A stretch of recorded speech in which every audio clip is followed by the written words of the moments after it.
सारे हाजिर हैं। बस ठीक हो गया। ओके बेटा, स्टार्ट करते हैं। लास्ट क्लास के अंदर बेटा हम डिस्कस कर रहे थे कि कौन से ऐसे फैक्टर्स हैं जो आपको डीएफआई को इफेक्ट करते हैं, डायरेक्ट फॉरेन इन्वेस्टमेंट को आपको इफेक्ट करते हैं। तो पहला फैक्टर हमने डिस्कस किया था चेंज इन रिस्ट्रिक्शंस का। सेकंड हमने डिस्कस किया था प्राइवेटाइजेशन। थर्ड वन है बेटा पोटेंशियल इकोनॉमिक ग्रोथ।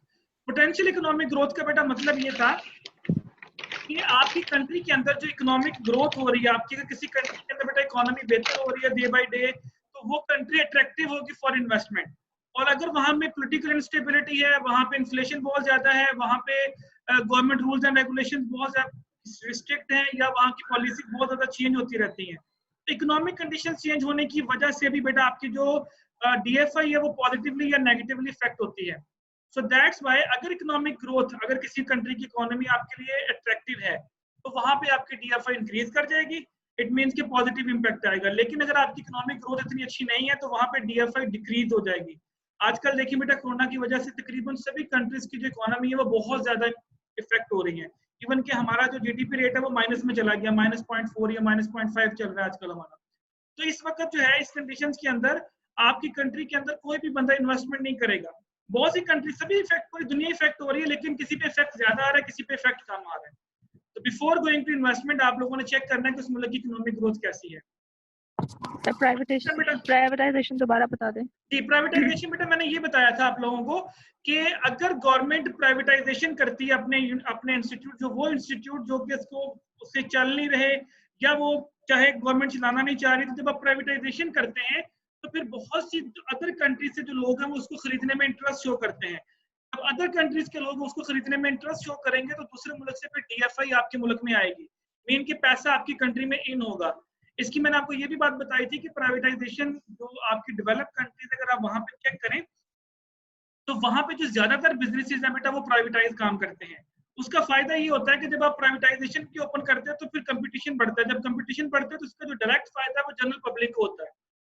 तो हमारे मुल्क के अंदर भी बेटा, अगर आप चाहते हैं कि आप अपने मुल्क में डीएफआई इंक्रीज करना चाहते हैं, तो आपको प्राइवेटाइजेशन की तरफ जाना चाहिए। बट अनफॉर्चुनेटली हम अगर कोई बिजनेस प्राइवेटाइजेशन करना चाहते हैं तो आप कोर्ट में चले जाते हैं, वहां पे स्टे ले लेते हैं। जिस तरह स्टील मिल का केस चल रहा है आपके सामने पीआईए का केस चल रहा है कि गवर्नमेंट अगर प्राइवेटाइजेशन के बारे में सोचती है तो वो लोग कोर्ट्स में चले जाते हैं, जिसकी वजह से आपके मुल्क में डीएफआई नहीं आती। तो प्राइवेटाइजेशन एक तरीकाकार है जिसके जरिए आप डीएफआई लेके आ सकते हैं मुल्क के अंदर, कि जब दूसरी कंट्रीज जहां पे इंटरेस्ट शो करेंगी तो वो आपके बिजनेस को खरीदेंगी। जब आपके बिजनेस को खरीद के वो रन करेंगे तो फिर मजीद उसको एक्सपेंड करने की कोशिश करेंगी, जिसकी वजह से आपके मुल्क के अंदर जो पैसा है उसका इनफ्लो बढ़ेगा। जी बेटा, अंडरस्टैंड? जी सर। ओके, प्राइवेटाइज जी बोले, दोबारा आवाज नहीं आई। से प्राइवेटाइजेशन करने से ये होगा ना कि डीएफआई तो हमारे मुल्क में आएगी कि कंपनी, हम जो अपनी गवर्नमेंट है वो अपनी जो भी उनकी मिल है वो सेल कर देंगे। ठीक है, फॉरेन इन्वेस्टमेंट तो आएगी, और वो जो कंपनी होगी वो अपनी प्रोडक्ट जो भी उनकी है वो तो हाई प्राइस पे सेल करेगी मार्केट में। इस पर तो इन्फ्लेशन वाला हो सकता है कि बेटा आप ना कॉन्सेप्ट्स को कंफ्यूज कर रहे हो। मैं आपको पढ़ा रहा हूं बैलेंस ऑफ पेमेंट्स को। बैलेंस ऑफ पेमेंट्स बेसिकली हम डिस्कस करते हैं कि एक मुल्क का दूसरे मुल्क के साथ जो ट्रांजैक्शंस हो रही हैं, जब कोई दूसरा मुल्क आपकी खरीदेगा तो हम उस ट्रांजैक्शन को रिकॉर्ड करेंगे। अब विद इन द कंट्री जो काम हम कर रहे हैं ना, जो विद इन द कंट्री हमारी ट्रांजैक्शंस हो रही हैं, आप कह रहे हैं कि जिससे हम वो प्रोडक्ट वो क्या बेचेगी। अब अगर आप स्टील मिल को आगे प्राइवेटाइज कर देते हैं तो वो स्टील मिल में क्या प्रोड्यूस करेगी, स्टील ही प्रोड्यूस करेंगे ना, उसमें कोई नई प्रोडक्ट तो ऐड नहीं करेंगे उसके अंदर आके। हाँ, अब अगर आप ये कहना चाह रहे हैं कि वो प्राइसेस बढ़ा देंगे, तो बेटा ये गवर्नमेंट का काम है कि उसको रोके, क्योंकि गवर्नमेंट ने कंट्रोल करना है उसको। प्राइवेटाइजेशन हमेशा सारे के सारे काम अपनी मर्जी से नहीं कर सकता है। ये हमारे मुल्क में अनफॉर्चुनेटली यहाँ पे रूल्स एंड रेगुलेशंस नहीं है। बाहर के मुल्क में जितने प्राइवेट बिजनेस है वो रूल्स एंड रेगुलेशंस के मुताबिक चलते हैं। हम तो यहाँ स्कूलों से फीसें वापस नहीं करवा सके आज तक बच्चों की। हमारी गवर्नमेंट अगर देखें, आप कहते हैं कि आपने बच्चों की फीस नहीं देनी, कौन सा प्राइवेट स्कूल है जो माफ कर रहा है आपकी फीस को। तो ये डिपेंड करता है, जो आप क्वेश्चन राइज कर रहे हो ना, ये है नाहली हमारी गवर्नमेंट की। आप इसको इस पॉइंट ऑफ व्यू से ले लें, वरना प्राइवेटाइजेशन का मतलब सिर्फ ये होता है कि वो बिजनेसेस, मोस्टली हम वो बिजनेसेस सेल कर रहे होते हैं जो लॉस में जा रहे होते हैं, जो गवर्नमेंट को लॉस दे रहे होते हैं। तो उसकी वजह से जब दूसरे कंट्री वाले पैसे लेके आएगा तो उसको जब रन करेगा तो हमें 2-3 फायदे होंगे। एक तो पैसा आएगा, दूसरे लोगों को एम्प्लॉयमेंट मिलेगी, तीसरी को प्रोडक्ट हमारी मार्केट में अवेलेबल हो जाएगी। कंपटीशन बढ़ेगा, कंपटीशन बढ़ने से क्या होगा, जब कंपटीशन बढ़ेगा तो डेफिनेटली बेटा आगे फिर फर्दर क्या होगा, आपकी जो प्राइसेस है वो डिक्रीज होंगी, इंक्रीज नहीं होंगी। Okay sir. चीजों को इस तरह से हम अटैच कर रहे हैं। Okay sir. ओके, इसके बाद बेटा हम लोगों ने जी टैक्स रेट, ये भी हम पहले डिस्कस कर चुके हैं कि अगर आप किसी कंट्री के अंदर टैक्सेस बढ़ा देंगे तो डेफिनेटली इस मुल्क के अंदर जो है वो DFI नहीं आएगी, लेकिन अगर टैक्स रेट आप कम रखेंगे तो वो अट्रैक्टिव होगा, वहां पे लोग आके इन्वेस्टमेंट करना चाहेंगे। एंड एक्सचेंज रेट बेटा वही वाली बात जो हम पहले भी डिस्कस कर चुके हैं। अगर आपको याद हो तो मैंने 2 रूल्स बताए हैं बेटा, इन्वेस्टमेंट का और बोरोइंग का। ये 2 रूल मैं बार बार रिपीट कर रहा हूँ हर क्लास के अंदर, क्योंकि इसके ऊपर मैंने आपको 2 न्यूमेरिकल्स करवाने हैं। अगर किसी कंट्री की करेंसी अभी वीक है और फ्यूचर में स्ट्रॉन्ग होने के चांसेस हैं तो उस वहां पे इन्वेस्टमेंट करनी चाहिए। क्यों करनी चाहिए? अभी करेंसी वीक है उस मुल्क की, तो आप पैसा लेके जाएंगे तो आपको उस मुल्क का बहुत ज्यादा पैसा मिल जाएगा। जब बहुत ज्यादा पैसा मिल जाएगा तो आप वहां पे उसको इन्वेस्ट कर देंगे, और फ्यूचर में अगर वो मुल्क की करेंसी स्ट्रॉन्ग हो जाती है तो आपको थोड़े पैसे देके उस मुल्क के पैसे ज्यादा मिल जाएंगे। यानी जब आप पेमेंट करेंगे, जब आप उसको पैसे को कन्वर्ट करेंगे तो कम पैसे देके आपको अपने मुल्क की जो करेंसी है वो ज्यादा मिल जाएगी जिस मुल्क से आप आए हैं। अगर वो डॉलर है तो आपको डॉलर ज्यादा मिल जाएंगे, अगर आप पाउंड वाली कंट्री से आए तो आपको पाउंड ज्यादा मिल जाएंगे, और आपको पैसे कम देने पड़ेंगे रुपीस की फॉर्म में, तो डबल फायदा होगा इन्वेस्टमेंट का। बोरोइंग भी बेटा यही है, उस मुल्क से बोरो करो जिसकी करेंसी अभी स्ट्रॉन्ग है, वहां से खरीद लिया। यानी आप यूएसए से ले लो लोन और उसको पाकिस्तान में ले आओ। अब उस मुल्क की करेंसी स्ट्रॉन्ग है, अब आप पाकिस्तान में लेके आए तो आपको मल्टीप्लाई बाय 160 करेंगे तो आपको अपने मुल्क में बहुत सारे पैसे मिल जाएंगे। और फ्यूचर में उसके वीक होने के चांसेस हो, अगर डॉलर फ्यूचर में वीक हो जाए, अभी तो डॉलर आपने कन्वर्ट किया 160 रुपए में, सपोज करें कि फ्यूचर में वो डॉलर हो गया 100 रुपए का, तो जब वापस करने होंगे हमने डॉलर तो क्या करेंगे, हम 100 रुपए का डॉलर खरीद के वापस कर देंगे। अक्सर बेटा हम सुनते हैं ना अल्फाज के हमारे बैठे बैठे 300 रुपए का कर्जा बढ़ गया, 200 रुपए का कर्जा बढ़ गया डॉलर चेंज होने से। क्यों बढ़ गया? क्योंकि करेंसी हमारी वीक होती जा रही है। तो जो डॉलर हमने 100 का खरीद के वापस करना था, आज हम वो डॉलर 160 रुपए में खरीद के वापस कर रहे हैं। अमाउंट तो उतनी वापस करनी है, लेकिन नंबर ऑफ अमाउंट जो हम कन्वर्ट करेंगे रुपीज में तो वो बढ़ती जा रही है, बढ़ती जा रही है। खरीदना तो मैंने $1000 ही है, पहले वो $1000 में खरीद रहा था 100 रुपए के हिसाब से, तो वो सपोज करें कि मैं कह रहा हूँ कि $10 बनती है, $100 बनता था। अब वही मैंने $1000 खरीदना है, लेकिन बेटा वो जो $1000 मैंने खरीदना है वो $1000 अब मुझे 160 रुपए के हिसाब से खरीदना पड़ रहा है। तो पहले अगर मुझे 1 लाख रुपया देना पड़ रहा था तो अब मुझे 1,60,000 रुपए देने पड़ रहे हैं। तो वो जो 60,000 एक्स्ट्रा हुआ वो मेरा इंक्रीज कर गया। तो कोशिश करें कि लोन ऐसी कंट्री से लें जिसकी करेंसी अभी स्ट्रॉन्ग है, फ्यूचर में वीक होने के चांसेस है, और इन्वेस्टमेंट उस मुल्क में करें जिसकी करेंसी आज वीक है लेकिन फ्यूचर में स्ट्रॉन्ग होने के चांसेस है। अगर हमारे मुल्क की करेंसी देखें तो आज वीक है, अगर कोई हमारे मुल्क में आके इन्वेस्टमेंट करता है तो उसको फायदा होगा अगर हमारे मुल्क की करेंसी स्ट्रॉन्ग हो जाए फ्यूचर में। कोई ऐसी पॉलिसीज हम ले आए जिससे हम डॉलर को कंट्रोल कर सकें तो दूसरे मुल्क को फायदा होगा। तो ये बेटा रूल ध्यान में रखिएगा एक्सचेंज रेट का, जो मैं बार बार एक्सप्लेन कर रहा हूँ। तो ये आपके बेटा DFI को पॉजिटिवली इफेक्ट भी कर सकता है और नेगेटिवली भी इफेक्ट कर सकता है। एनी क्वेश्चन, एनी क्यूरी बेटा यहाँ तक? सर करेंसी स्ट्रॉन्ग किन पॉलिसी से हो सकती है? सॉरी, करेंसी किन पॉलिसी से स्ट्रॉन्ग हो सकती है? किन किन पॉलिसी से सर, एक तो ट्रेड हो गया, लेकिन वहां तक जाने के लिए भी तो कुछ मतलब अपनी करेंसी को इतना कंपेरेबल करना पड़ता है ना। मैं बेटा आपको क्वेश्चन ये अंडरस्टैंड कर पाया कि करेंसी कैसे स्ट्रॉन्ग की जा सकती है। जी सर, उसके लिए कौन सी पॉलिसी हो सकती है?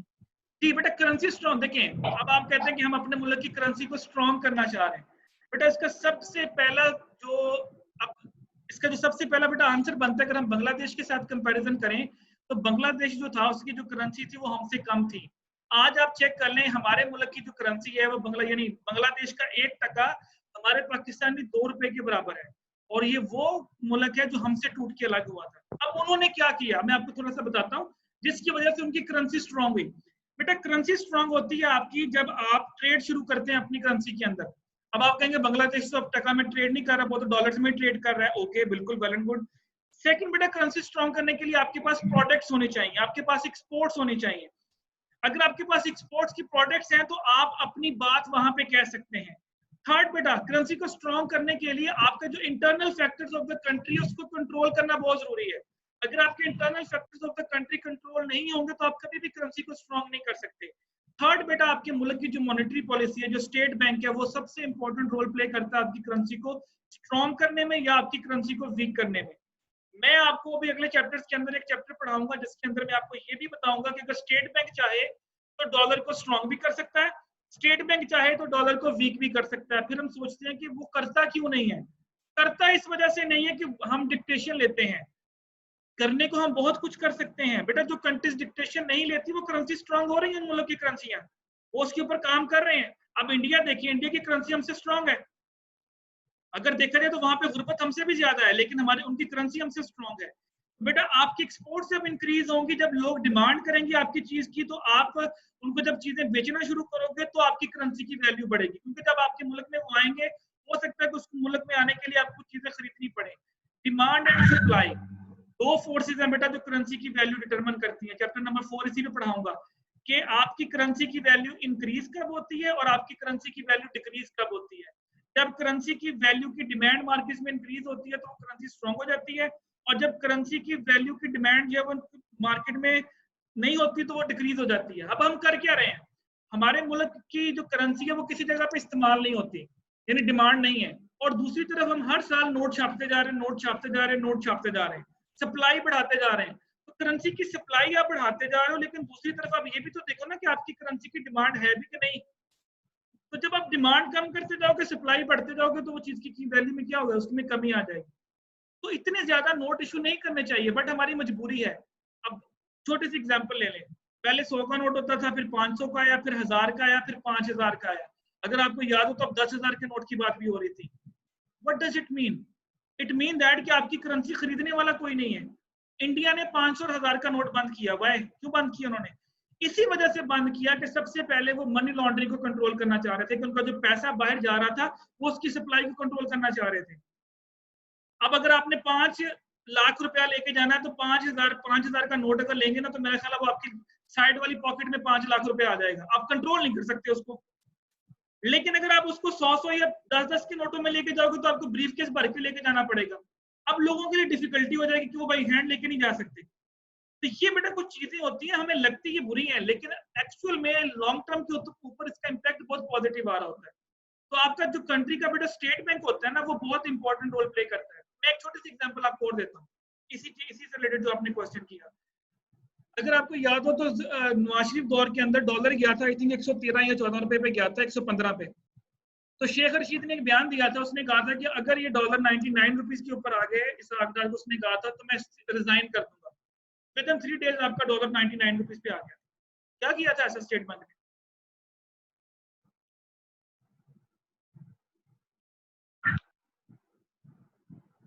उन्होंने क्या किया, उन्होंने डॉलर बाइट से उठाए, सऊदी अरब से डॉलर उठाया और उसको मार्केट में फ्लोट कर दिया।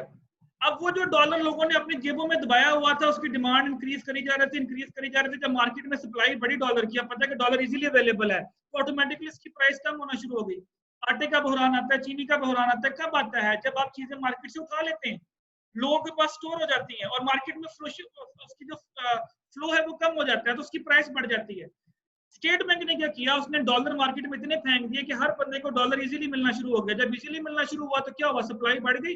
जब डॉलर की सप्लाई बढ़ी तो ऑटोमेटिकली इसकी जो प्राइस है वो कम होना शुरू हो गई। आजकल हमने क्या किया हुआ है, जिसके पास डॉलर है उसने अपने पास सेव कर लिया कि ये मजीद बढ़ेगा, मजीद बढ़ेगा, मजीद बढ़ेगा। आज गवर्नमेंट अगर कहीं से डॉलर पकड़ के मार्केट में फ्लोट कर दे, आपकी जो करेंसी है वो 100 तक आ सकती है। बट बेटा जब आप डॉलर बाय से पकड़ेंगे तो वो भी तो आप लोन लेके पकड़ेंगे ना, आपके पास डॉलर है नहीं, तो फिर गवर्नमेंट को बहुत सी और भी चीजें देखनी पड़ती हैं। अंडरस्टैंड बेटा, लॉजिक समझ आई मेरे पॉइंट की जो मैं बताना चाह रहा हूँ? यस सर जी। फिर भी इसको मैं मजीद बेटा एलैबोरेट करूंगा। जो आपका क्वेश्चन है इसको हम चैप्टर नंबर 4 के अंदर मैं आपको करेंसी के रेट निकालना सिखाऊंगा कि अगर ये रेट निकले तो ये कैसे ऊपर नीचे होता है, अगर ये रेट हो तो ये रेट कैसे ऊपर नीचे होता है। हम ये भी डिस्कस करेंगे इन डिटेल, टेंशन ना लें, वहां भी आपका ये कॉन्सेप्ट दोबारा क्लियर करूंगा। ओके, इसके बाद बेटा अगर आप देखें, ये तो थे हमारे फैक्टर्स जो कि इफेक्ट कर रहे थे। ओके, पोर्टफोलियो इन्वेस्टमेंट बेटा, वंस अगेन ये भी हमारा बैलेंस ऑफ पेमेंट का तीसरा फैक्टर था कि कौन से ऐसे फैक्टर्स हैं जो आपकी पोर्टफोलियो इन्वेस्टमेंट। पहला है बेटा टैक्स रेट्स ऑन इंटरेस्ट और डिविडेंड। सिंपल बेटा, हम उन कंट्रीज की तरफ जाएंगे जो कंट्रीज टैक्स कम लगाएंगी। फॉर एग्जांपल मैंने यूएसए का एक बॉन्ड खरीदा, उसके ऊपर मुझे इंटरेस्ट मिलना है, और जब वो इंटरेस्ट मेरे मुल्क में आने लगा तो उसने उसके ऊपर टैक्स रिसीव कर लिया यूएस गवर्नमेंट ने, उसमें से कुछ पैसे काट लिए। जबकि अगर मैं चाइना का खरीदता हूँ तो चाइना वाली गवर्नमेंट जो है वो मुझसे नहीं खरीद वो नहीं कर रहे। तो मुझे बताएं बेटा आपको कि आप चाइना को प्रेफर करेंगे या यूएसए को प्रेफर करेंगे? वो टैक्स नहीं लगा रहे, तो आप किसको प्रेफर करेंगे इन्वेस्टमेंट करना, चाइना में या यूएसए में? जी एनीवन? आपकी क्वेश्चन की समझ नहीं आई, आपकी दोबारा क्वेश्चन सुनिए की बेटा, समझ नहीं आई, आवाज कट तो कट के टैक्स आ रही नहीं है। लगा रहे। मैं आपको दोबारा बोलता हूँ, दोबारा सुनिए। मैंने ये बोला कि आपने अमेरिका के अंदर 1000 रुपए का बॉन्ड खरीदा और उस 1000 रुपए के ऊपर आपको 100 रुपए इंटरेस्ट मिला। अब वो 100 रुपए आपके अकाउंट में ट्रांसफर होना था पाकिस्तान में, लेकिन यूएस गवर्नमेंट ने उसमें से 30 रुपए काट लिए टैक्स के। ठीक हो गया? चाइना ने क्या किया, अगर चाइना में 1000 रुपए का बॉन्ड खरीदते हैं तो वो 100 रुपए का 100 रुपए आपके मुल्क में आने देंगे। तो आप मुझे बताएं चाइना को प्रेफर करेंगे या यूएसए को प्रेफर करेंगे? चाइना को सर। चाइना को, क्योंकि वहां पे टैक्स रेट आपका कम है। तो ये बेटा वही चीज है, टैक्स रेट ऑन इंटरेस्ट और डिविडेंड। तो वो कंट्रीज बेटा जो इंटरेस्ट और डिविडेंड के ऊपर हाई टैक्स इंपोज करती हैं, उन मुल्कों में लोग जाना पसंद नहीं करेंगे। जब आप जाना पसंद नहीं करेंगे तो उनका इनफ्लो गिरेगा। जब उनका इनफ्लो गिरेगा तो उनका जो बैलेंस ऑफ ट्रेड या बैलेंस ऑफ पेमेंट है वो नेगेटिवली इंपैक्ट होगा। इसी तरह अगर आप सर यहाँ पे एक फैक्टर और जी कुछ बोलना चाह रहे हैं, सर यहाँ बोले। पे जी सर यहाँ पे एक फैक्टर और है ना, अभी आपने बात की है कि वहाँ से मतलब 70 रुपये फर्ज कर आएंगे तो चाइना से मतलब 100 आएंगे। तो ये भी देखें ना कि यूएसए की जो वैल्यू है वो है वो ज़्यादा है चाइना की करेंसी से। बेटा मैंने अमाउंट आपको कैलकुलेट करके बताइए कि 100 रुपया वहां से आना है, 100 रुपया वहां से आना है।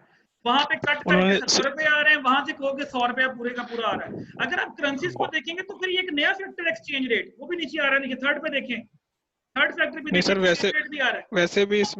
वैसे भी सर आपने रुपए की बात की है ना, डॉलर की बात नहीं की ना, युआन की बात की। रख के बात कर रहा हूँ ना कि अगर मैं यूएसए में कमा रहा हूँ तो वहां से भी 100 रुपया मिलना है, चाइना में जा रहा हूँ तो वहां से भी 100 मिलना है।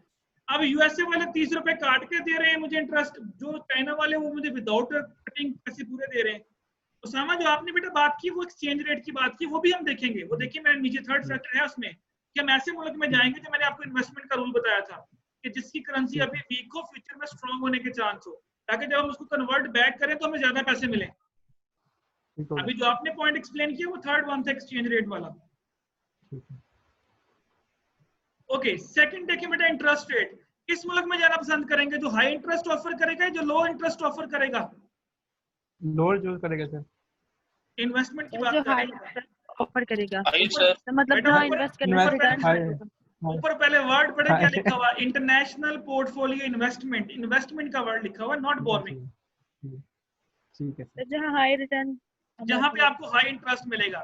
अब फॉर एग्जांपल पाकिस्तान के अंदर अगर आप खरीदेंगे तो पाकिस्तानी गवर्नमेंट 12% दे रही है बॉन्ड के ऊपर इंटरेस्ट, चाइना वाले 7% दे रहे हैं, यूएसए वाले 10% दे रहे हैं। तो लोग किसको प्रेफर करेंगे, 12% को, 7% को या 10% को?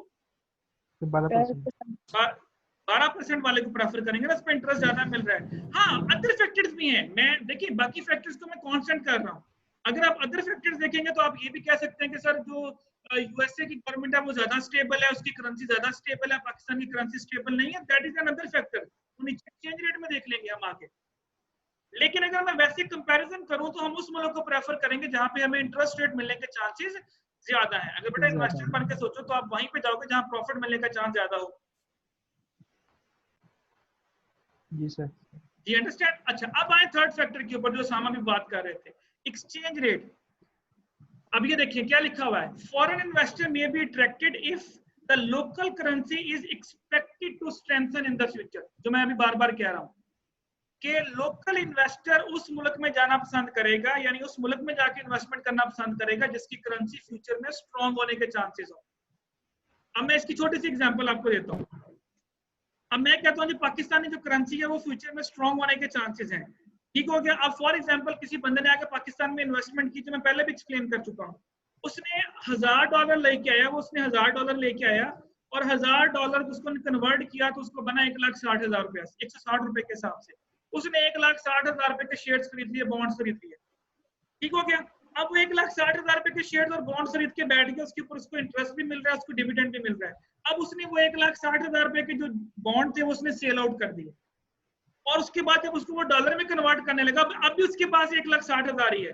अब जब उसने इसको कन्वर्ट किया, करेंसी को कन्वर्ट करने लगा, तो वो जो 1,60,000 रुपए उसके पास है, पहले डॉलर थे 160 का, अब आप डॉलर कर लो 60 रुपए का, 100 का कर लो। तो 160 की बजाय जब आप 100 से डिवाइड करोगे तो उसके पास नंबर ऑफ डॉलर जो है वो 1000 की बजाय इंक्रीज कर जाएंगे। निकाल के देख लो, 1100-1200 डॉलर बन जाएगा।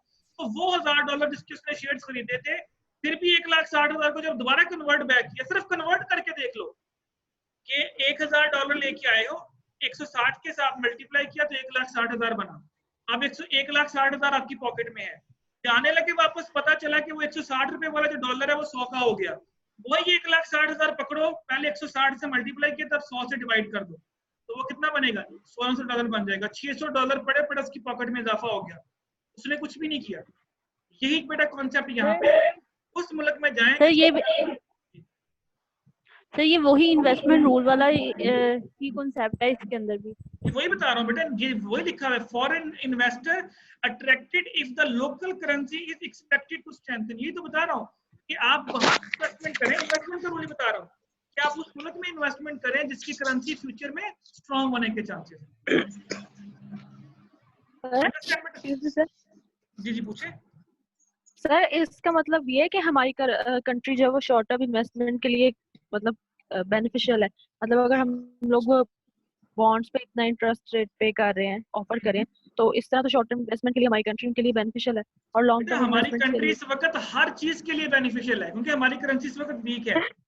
हमारी कंट्री इस वक्त हर चीज के लिए बेनिफिशियल है। डीएफआई के लिए भी अट्रैक्टिव है, शॉर्ट टर्म इन्वेस्टमेंट के लिए भी अट्रैक्टिव है, लॉन्ग टर्म इन्वेस्टमेंट के लिए भी अट्रैक्टिव है। लेकिन प्रॉब्लम ये है कि इन्वेस्टर को ये श्योरिटी नहीं है कि जो पाकिस्तानी करेंसी है ये फ्यूचर में स्ट्रांग होगी या नहीं होगी। ये ना हो कि 160 रुपए का डॉलर है, बाद में पता चले ये 200 का हो गया, उनको तो नुकसान हो जाएगा जब वो कन्वर्ट करेंगे। बात समझ में आई? अट्रैक्टिव है, लेकिन साथ में ये भी तो नजर आना चाहिए ना कि पाकिस्तानी गवर्नमेंट ऐसी पॉलिसीज लेके आ रही है, पाकिस्तानी गवर्नमेंट ऐसे काम कर रही है जिसकी वजह से लगेगा कि हमारी करेंसी फ्यूचर में स्ट्रांग होने वाली है, तो बेटा हम ज्यादा अट्रैक्टिव हैं। अदरवाइज आप जितना अभी हमने क्या पढ़ा था कि weak currency is not always the perfect solution, कि हमेशा वीक करेंसी बहुत अच्छा सोल्यूशन नहीं होती। प्रॉब्लम तो ये भी है ना कि हमारी गवर्नमेंट कुछ ऐसी पॉलिसीज लेके आए, कुछ ऐसे इम्प्लीमेंटेशन करें जिससे इन्वेस्टर का एतमाद बहाल हो कि हाँ यार अब डॉलर 160 के अभी लगा लो कि डॉलर जाइए 100 रुपए के ऊपर आ जाना, तो बाद में हम जब कन्वर्ट करेंगे तो हमें ज्यादा डॉलर मिलेंगे। अट्रैक्टिव है, लेकिन अगर ये मजीद वीक हो गई तो फिर अट्रैक्टिव नहीं है, क्योंकि मजीद वीक हो जाएगी तो फिर जब वो पैसे अपने मुल्क में वापस लेके जाएंगे तो उनको बहुत कम पैसे मिलेंगे अपने मुल्क में। अंडरस्टैंड बेटा? Yes sir. Any confusion? बेटा रूल याद रखिएगा, मैं फिर रिपीट कर रहा हूँ। इन्वेस्टमेंट रूल, जिस मुल्क की करेंसी अभी वीक है फ्यूचर में स्ट्रांग होने के चांसेस हैं। बोरोइंग रूल, वहां से खरीदो जिसकी करेंसी स्ट्रांग है और फ्यूचर में वीक होने के चांसेस हैं, ताकि आपको जब पेमेंट वापस करनी पड़े तो आपको ज्यादा पैसे मिल जाएं। और ये मैं दोनों चीजें न्यूमेरिकली प्रूव करूंगा। ठीक है सर, इसके इंडिकेटर भी हम आगे जाके पढ़ेंगे कि कौन सी ऐसे इंडिकेटर हैं कि आगे उसकी हाँ बिल्कुल बिल्कुल पढ़ाऊंगा मैं आपको। पहले करेंसी की वैल्यू कैलकुलेट करना सिखाऊंगा, देन कौन से फैक्टर्स हैं जो उसको ऊपर नीचे लेके जाते हैं, देन फिर हम इसको प्रूव करेंगे कि वाकई अगर मैं फलां मुल्क में इन्वेस्टमेंट करूं और उसकी करेंसी स्ट्रांग हो जाए तो मुझे इतना फायदा होगा, हम प्रॉफिट भी निकालेंगे। और अगर मैं फलां मुल्क से बोरोइंग करूं और उसकी करेंसी ये वीक हो जाए तो मुझे इतना फायदा होगा। प्रैक्टिकली हम प्रॉफिट लॉस निकालेंगे बेटा। मैंने आपको, अगर आपको याद हो तो मैंने असाइनमेंट नंबर 2 के अंदर आपको 2 न्यूमेरिकल दिए नहीं थे, चैप्टर नंबर 4 के ये आपने करने हैं। एग्जांपल मैंने कोड की थी कि फलां एग्जांपल देख के इसकी तरफ आपने करने हैं, अगर किए होंगे तो। मुझे नहीं पता कि आप लोगों ने किए कि नहीं किए, किए कि नहीं किए वैसे। सही इस तरह से हमें करेंसीज भी याद करनी पड़ेगी हर तरह की। सर कोशिश की थी लेकिन हुए नहीं सर, कोशिश की थी लेकिन हुए नहीं, बस अब हो जाएंगे इंशाल्लाह। अभी जो मैं आपको रूल पढ़ा रहा हूँ ना इन्वेस्टमेंट और फाइनेंसिंग का, ये वहां पे जाके मैं प्रैक्टिकली अप्लाई करूंगा।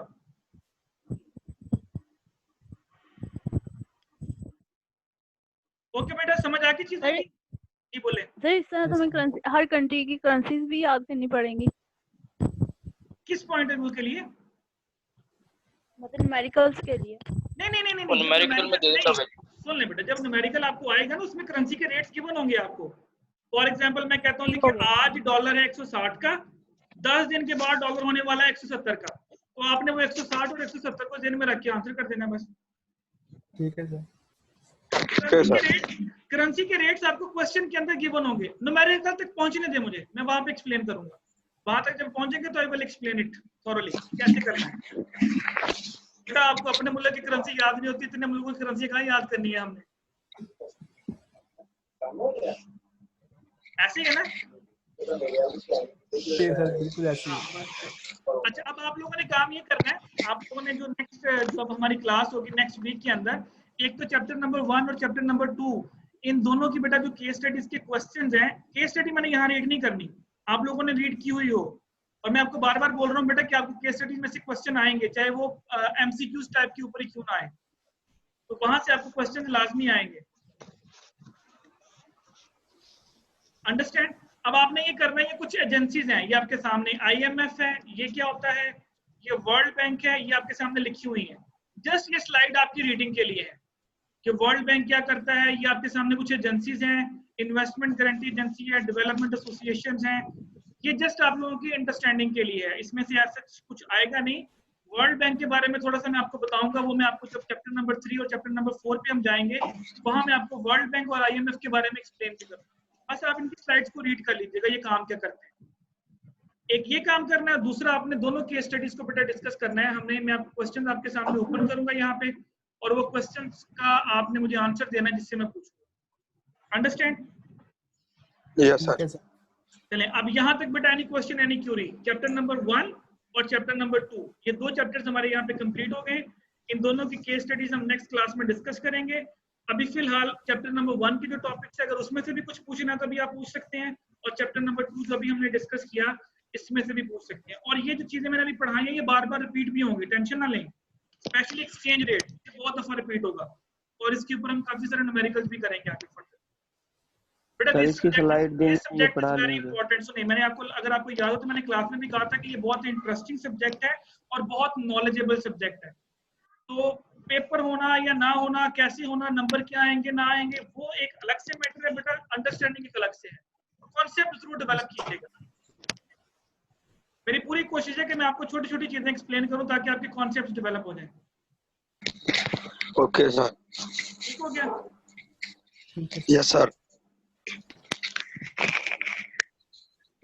सर अटेंडेंस लगा लें। अटेंडेंस जो है, आप जो CR साहब हैं और या GR साहब दोनों अगर अलग अलग हैं तो आप मुझे एक अपने व्हाट्सएप ग्रुप के अंदर बेटा शेयर कर दें। मैंने आप लोगों की स्क्रीनशॉट ले ली है, सेव कर ली है, मैं उसके साथ मैच करके आपकी अटेंडेंस लगा दूं। अच्छा, तो आपकी क्लास में कोई ऐसा स्टूडेंट तो नहीं है जो परमानेंटली एब्सेंट है लेकिन उसकी अटेंडेंस हो रही हो? नहीं सर।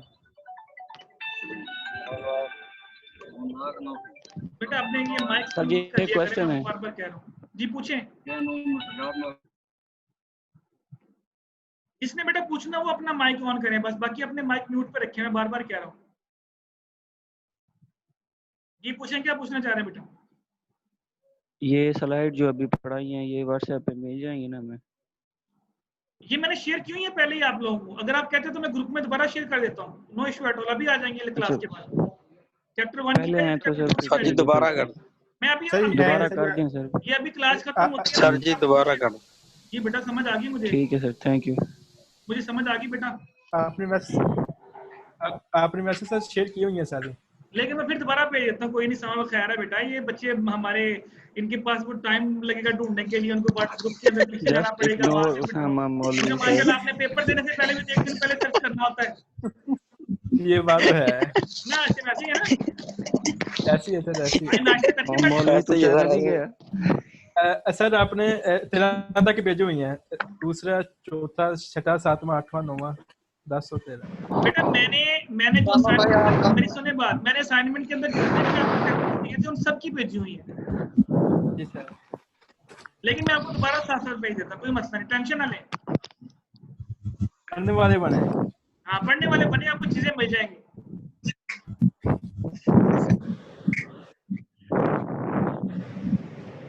यानी क्वेश्चन यानी क्यूरी बेटा,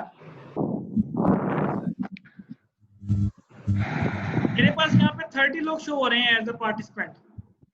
इनकी बेटा मैंने स्क्रीनशॉट ले ली है, तो आप हाशिम जो है मुझे सेंड कर दीजिएगा बेटा रोल नंबर इनके, और तो मैं मैच करके फिर अटेंडेंस मार्क कर दूंगा। मेरी कोशिश वैसे ये कि किसी की अटेंडेंस शॉर्ट ना हो, लेकिन फिर भी बेटा जो लोग नहीं आ रहे रेगुलरली तो उनकी एब्सेंट मार्क होंगे। कोशिश करें सभी स्टूडेंट जो है वो क्लास को ज्वाइन करें।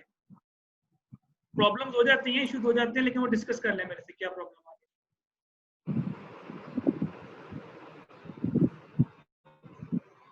बेटा एनी क्वेश्चन, एनी क्यूरी?